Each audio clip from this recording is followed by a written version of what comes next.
You wake up and you do not know what your name is. Not immediately.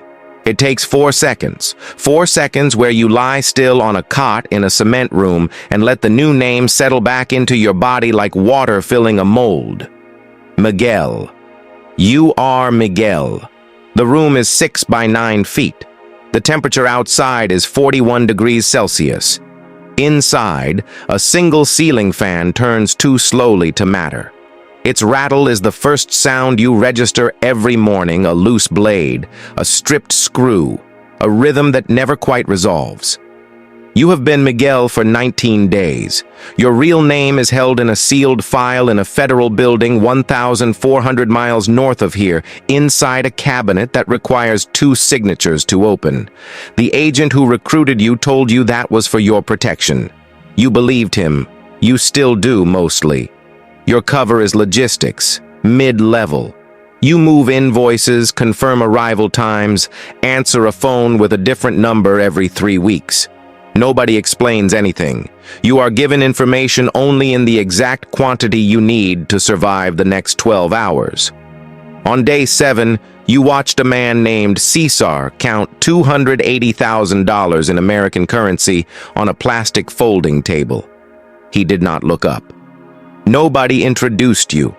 You stood near the door because that was where you were told to stand. The smell of the compound is diesel, bleach, and something ferrous underneath. You have stopped noticing it. That is the first thing you lose your ability to. At 6 weeks, you are moved from the outer compound to the interior structure. This is a promotion. Nobody says that word. What they say is, come tomorrow at 7. You come at 7. There is a different chair for you. The chair is inside. By month 4, you have attended 11 meetings. In the language of these meetings, people do not disappear. They stop causing problems. Debts are not owed. They are outstanding obligations. A man named Rodrigo runs the meetings. He speaks softly and touches the edge of his coffee cup when he is thinking. You have learned to watch his fingers. Your handler checks in every 9 days via a dead drop protocol. A message left inside a broken tile at a bus station 3 kilometers east. You leave your response the following morning.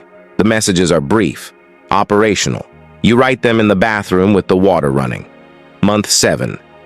You are given access to a ledger. This is significant. You do not show that it is significant. You thank no one because no one expects thanks. You take the ledger to a desk in a room with no window, and you begin to understand the actual scale of what moves through here. $2.3 million in a single quarter, cold storage at minus 18 degrees for certain shipments, routes that bend through 4 countries and surface clean.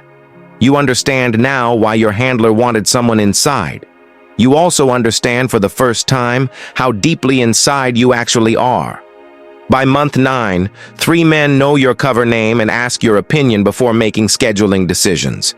This is trust. It is procedural, not personal. The distinction matters. You hold on to it. There are rules here. None of them are written. Rule 1, you do not ask about what happened before you arrived. The past is a foreign country that nobody has a visa for. Rule 2, you eat when the others eat. You do not eat first. You do not eat last. Timing signals alignment. Misalignment is noticed.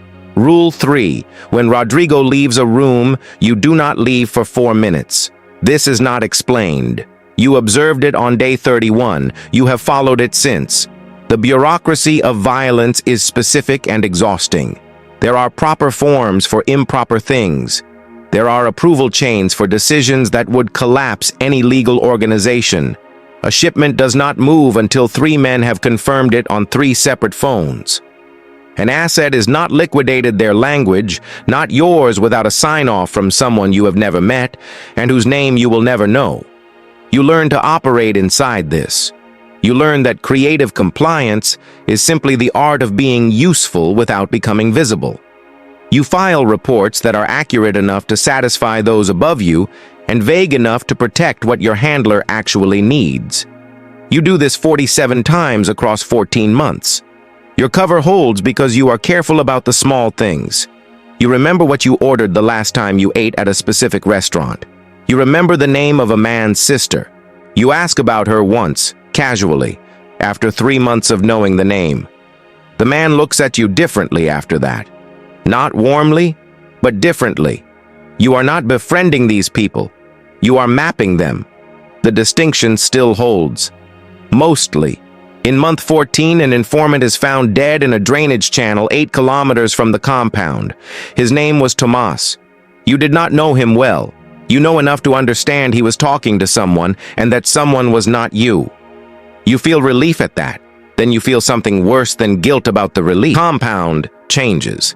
The temperature in every room drops by some quality that has nothing to do with degrees. Rodrigo stops touching the edge of his coffee cup. His hands are still. Every conversation is now an autopsy. They are looking for the leak. They are doing it the way organizations like this always do it, methodically, quietly, and with specific brutality held in reserve. You call your handler using the emergency protocol for the first time. You use a payphone 11 kilometers away. The call lasts 90 seconds. He tells you to stay calm and maintain cover. He tells you the operation is too valuable to suspend. He tells you this is the critical window.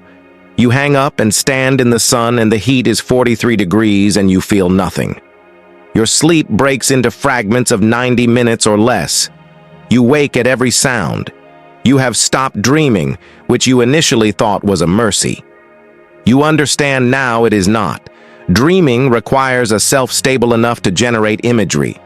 Something is shifting at that level. You think about a woman whose last name you cannot always remember immediately. She is connected to your real name. Your real name is getting further away. There are men here you have shared meals with for over a year. You know their preferences, their fears, their patterns. They know yours, the ones you constructed. The manufactured intimacy of sustained deception is its own gravity. It pulls. You do not let it pull. You remind yourself what they are. It becomes a discipline, the reminding, something you have to perform every morning with the same deliberateness as remembering your cover name. On a Tuesday in month 18, you are told to drive a man named Hector to a location 40 kilometers outside the city. You know Hector. Not well. Enough. He runs supply confirmations for the northern route. He has a son who recently turned 8. You know this because he mentioned it once. Unprompted, in the way people do when they are quietly proud and have no one safe to tell. You understand what driving Hector to that location means. The syntax of this organization has become fluent to you. You read it the way you once read case files. Rodrigo does not look at you when he gives the instruction. This is intentional. If he looked at you, it would be an acknowledgement that the instruction requires something from you beyond compliance. He does not want to acknowledge that. You sit in the vehicle for 4 minutes before starting the engine.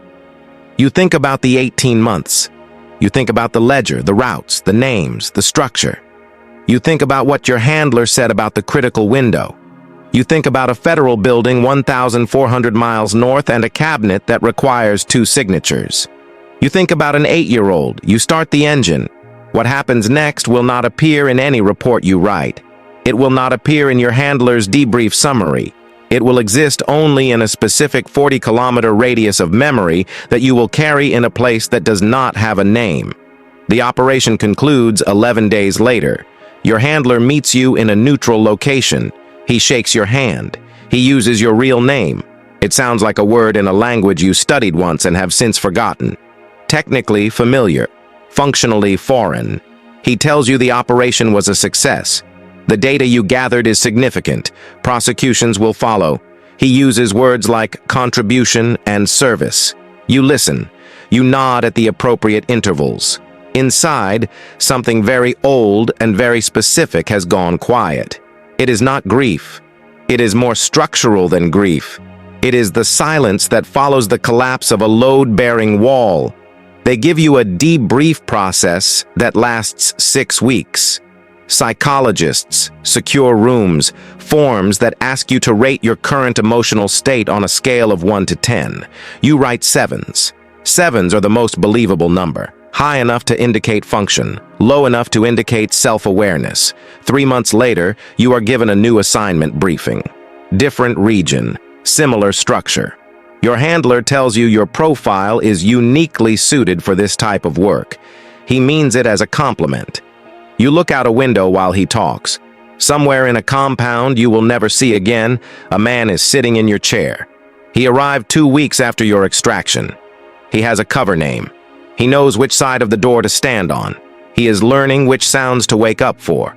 Rodrigo is still running meetings. His hands are still. His coffee cup sits at the edge of the table. The ceiling fan still rattles. A loose blade. A stripped screw. A rhythm that never resolves. You understand now that the operation was never about you. You are a variable in a system with a much longer memory than any individual who passes through it. You served your function. The system continued. The most dangerous thing you lost was not your cover. It was not your safety. It was not the year and a half you will never account for in any way that makes sense to someone who was not there. It was simpler than that. It was the version of you that believed you could go in and come back out intact. That version existed until it didn't. There was no single moment of its ending. It eroded. The way all true losses do, gradually, and then completely, and then you notice the silence. You pick up the new briefing folder. You read the first page. You learn a new name.